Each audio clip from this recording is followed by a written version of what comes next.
دي بهارات ولا ايه؟ ايه دي تذوق، ده للتذوق. هنا سمسم خام، دبس التمر، الزيتون بانواعه، والمكونات بانواعها، ميكس ما بين دبس التمر والطحينه وزيت زيتون والبكر والبكر الممتاز. ودي دقه الزعتر. ده ميكس ما بين دبس التمر والطحينه، انا اللي بعمله هنا. تمام. وده زيت زيتون. اذكر عشان هو ميكس ما بين دقه الزعتر وزيت الزيتون. لا جميل، جميل دبس التمر.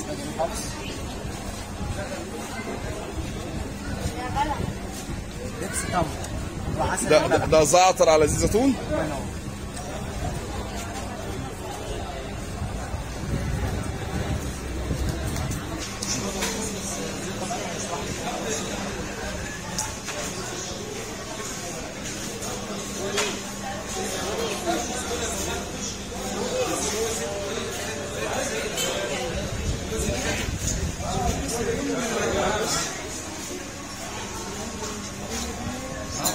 اسعار الصابون.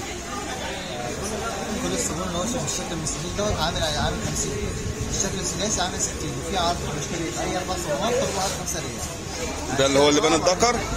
لا دي لبان دكر. ده لبان دكر. دي اللي بتشد البشره وبتشيل التجاعيد وتاخد لون البشره. ديت حاجات تدخل مع دي لحروق الشمس، دي ما بتحرقش، وكمان دي حليب جوز الهند. دي بتفتح البشره وبتنضف، ده بتدي لمعه حلوه للبشره. عايز ايه من بره؟ دي بتفتح من الوش. صح. ديت حليب حبوب، كمان الهالات السوداء. الهالات السوداء تحت العين. بالنسبه للبشره الدهنيه والمختلطه. ديت صابون جوز الهند، زيت الزيتون. دي تعتبر بديل طبيعي للشامب بالشعر. بالتالي يعني مثلا بتشيل قشره من غير ما تجيب الشعر يعني. دي حلوه جدا للبشره. عامله؟ دي عامله 60. 60 كيلو بطل. ديت النيل المغربي، دي بقى للجسم، بتشيل الجلد. اسمها ايه؟ النيل الزرقاء او النيل المغربي. دي بتشيل الجلد الميت، بتفتح المناطق اللي بتصاب بسرعه في الجسم زي الكوع والفوتين، كمان بتشيل اثار كلها بالجلد. يعني ده برضه ترتيب عامل الجسم كله، تمام؟ مش الشعر يطلع يعني بطل. تمام. نمو الشعر، بتبطئ نمو الشعر. في برضه ان هو زبده الشيا برضه دي بتشيل التجاعيد وبتشيل التجاعيد. واخر حاجه اللي هي الصوص بتاعت اللافندر ديت شيزات. بس انا قلت بشيل الجماعي ده على الغلط، بشيل التجاعيد بس. شيل التجاعيد.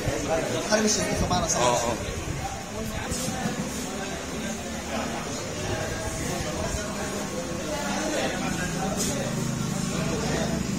حبة البركة.